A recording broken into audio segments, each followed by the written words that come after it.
Hello दोस्तों, फिर से स्वागत है हमारी YouTube channel SST study point पर। दोस्तों आज के वीडियो में हम 12th क्लास पॉलिटिकल साइंस का फर्स्ट बुक का जो 9th चैप्टर है वैश्वीकरण, इस चैप्टर में से जो है कुछ मोस्ट इंपॉर्टेंट क्वेश्चन पढ़ेंगे जो बार बार बोर्ड एग्जाम में पूछे जाते हैं। ठीक है दोस्तों, तो वीडियो के अंत तक बने रहिए और देखिए कौन कौन से जो है इस चैप्टर से क्वेश्चन मोस्ट इंपॉर्टेंट है जो पूछे जाते हैं। इसके अलावा मैंने जो भी क्वेश्चन जो इम्पोर्टेंट है वो मैंने लास्ट वीडियो में कराए हुए हैं। ठीक है, तो वहाँ प्लेलिस्ट में आप जाकर उन वीडियो को देख सकते हैं और डिस्क्रिप्शन में भी उनका लिंक मिल जाएगा आपको। ओके, तो आज के वीडियो का जो क्वेश्चन है पहला, वो है वैश्वीकरण के सांस्कृतिक परिणामों की व्याख्या कीजिए। दोस्तों वैश्वीकरण के आर्थिक परिणाम और राजनीतिक परिणाम जो है लास्ट वीडियो में मैंने पढ़ा दिया, अगर आपने नहीं देखे हैं तो डिस्क्रिप्शन में लिंक मिल जाएगा। ठीक है, और आज के वीडियो में जो है सांस्कृतिक प्रभाव पढ़ेंगे। पहला क्वेश्चन है सांस्कृतिक प्रभाव और दूसरा क्वेश्चन है वैश्वीकरण के विरोध में किन्हीं 4 कारणों को स्पष्ट कीजिए। तो वैश्वीकरण के जो है लाभ तो हुए हैं, लेकिन वैश्वीकरण का विरोध भी किया जा रहा है। वैश्वीकरण की जो है वैश्वीकरण के कारण जो है कई कमियां भी दिखी है, कई जगहों पर इसका विरोध किया गया। ठीक है, क्योंकि इसका जो है बुरा प्रभाव भी पड़ा, अच्छे प्रभाव के साथ साथ इसका बुरा प्रभाव भी पड़ा। ठीक है दोस्तों, तो पहले क्वेश्चन का आंसर देखिए। सबसे पहले वैश्वीकरण के सांस्कृतिक प्रभाव क्या हुए।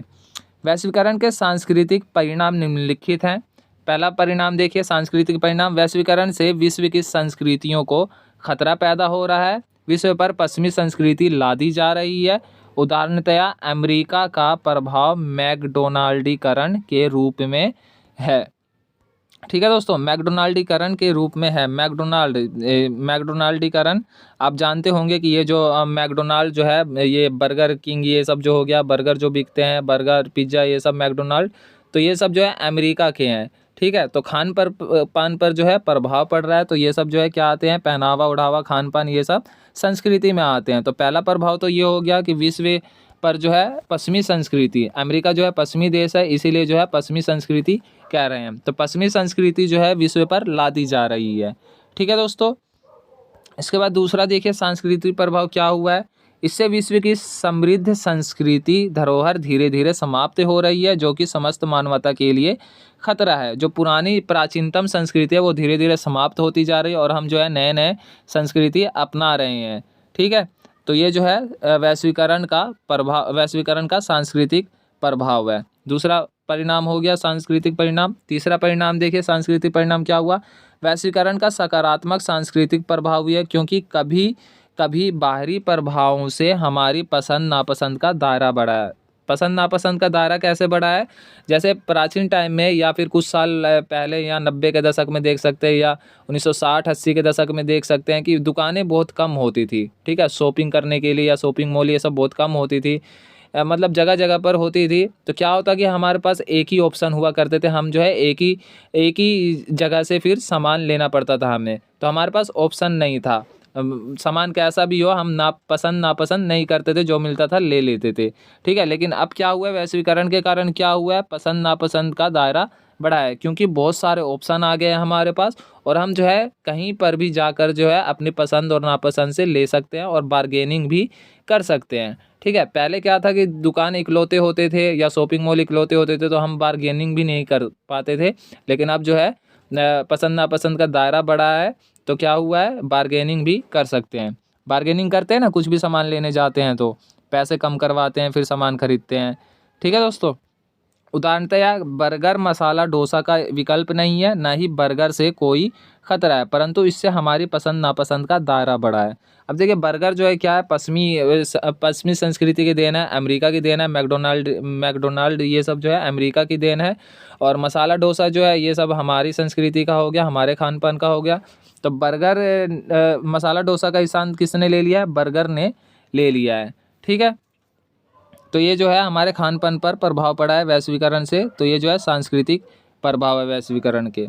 इसके बाद चौथा देखिए, वैश्वीकरण का प्रभाव कला, संगीत एवं त्योहारों के क्षेत्रों में भी पड़ा है। इन पर संसार की अन्य दूसरी संस्कृतियों का स्पष्ट प्रभाव दिखने लगा है।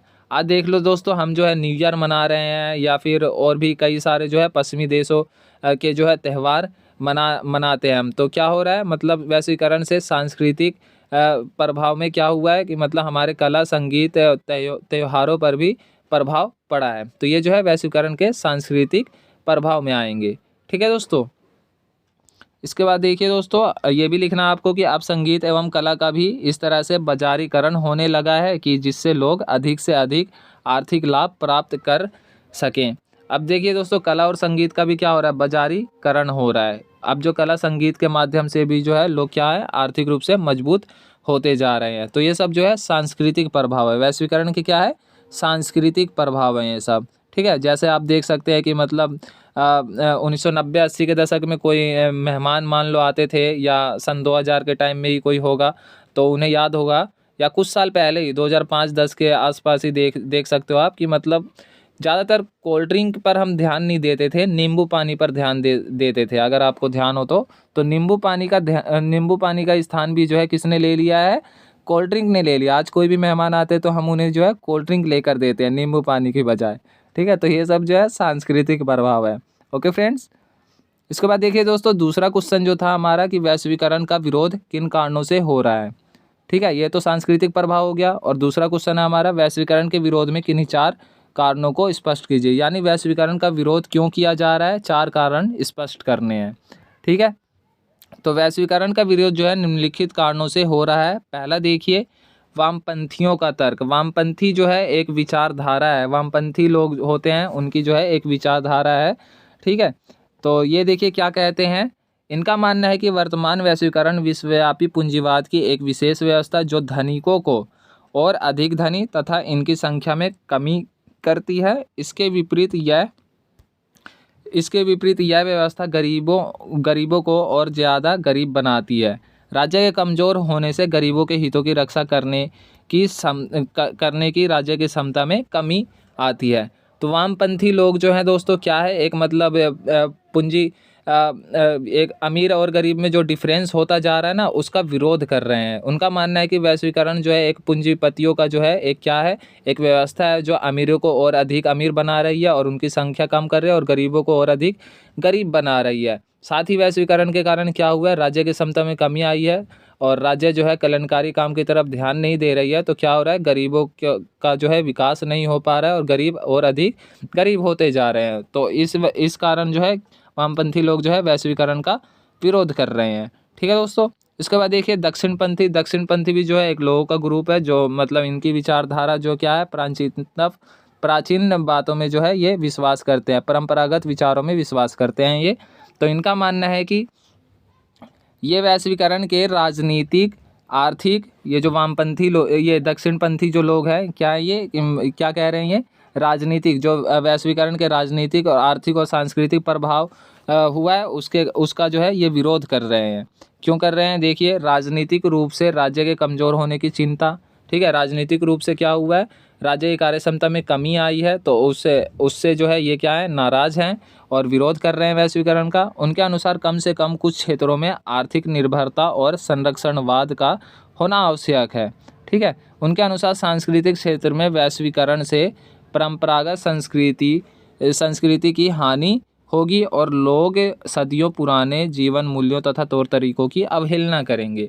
अब यही हो रहा है कि हम जो है प्राचीनतम संस्कृति को अपनाते जा रहे हैं और वैश्वीकरण के कारण क्या हुआ है, हम जो है पश्चिम की संस्कृति को अपनाते जा रहे हैं, पश्चिम की संस्कृति, अमेरिकन संस्कृति, इन सब को अपनाते जा रहे हैं और हम जो है भारतीय संस्कृति की जो प्राचीन संस्कृति है उसको हम क्या है, भूलते जा रहे हैं। ठीक है दोस्तों, हम जो है मतलब हमारे जो कुर्ता पजामा होता था या फिर धोती होते थे, ये सब पहनना जो है क्या है, भूल गए और फिर हम जो है जीन्स के ऊपर कुर्ता हो गया, अलग अलग तरह के पश्चिमी फैशन को अपनाते जा रहे हैं। तो ये सब जो है परंपरागत तरीक़ों पर या परंपरागत संस्कृतियों पर जो प्रभाव पड़ रहा है, या राजनीति रूप से जो राज्य की कार्य क्षमता में कमी आई है उसका विरोध कर रहे हैं दक्षिणपंथी लोग जो है। ठीक है, वैश्वीकरण का आलोचना कर रहे हैं दक्षिणपंथी लोग। ये कह रहे हैं कि मतलब प्राचीनतम संस्कृति क्या हो रहा है, नष्ट होता जा रहा है। ठीक है, इसके बाद देखिए पश्चिमी संस्कृति का विरोध। पश्चिमी संस्कृति का भी विरोध हो रहा है। पश्चिमी संस्कृति जो है धड़ल्ले से अपनाया जा रहा है, विश्व स्तर पर इसका प्रभुत्व देखने को मिल रहा है अमेरिकन संस्कृति का। तो ये सब जो है इसी तरीके से हेडिंग बनाना है आपको।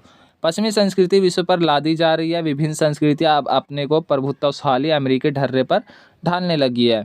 विभिन्न संस्कृतियाँ जो है क्या मतलब अमेरिकी संस्कृति को अपनाने लगे हैं विभिन्न देश, ये सब जो है चूँकि इससे पूरे विश्व की समृद्ध संस्कृति धरोहर धीरे धीरे समाप्त होती जा रही है और अमेरिकी संस्कृति अपनाने के कारण क्या हो रहा है, विश्व के जो देश हैं उनकी संस्कृति धीरे धीरे नष्ट होती जा रही है।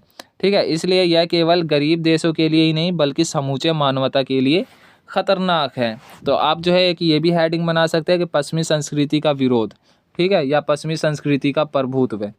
ठीक, पश्चिमी संस्कृति का प्रभुत्व बढ़ता जा रहा है वैश्वीकरण के कारण, जिसके कारण लोग जो है निराश हैं और इसका विरोध कर रहे हैं वैश्वीकरण का।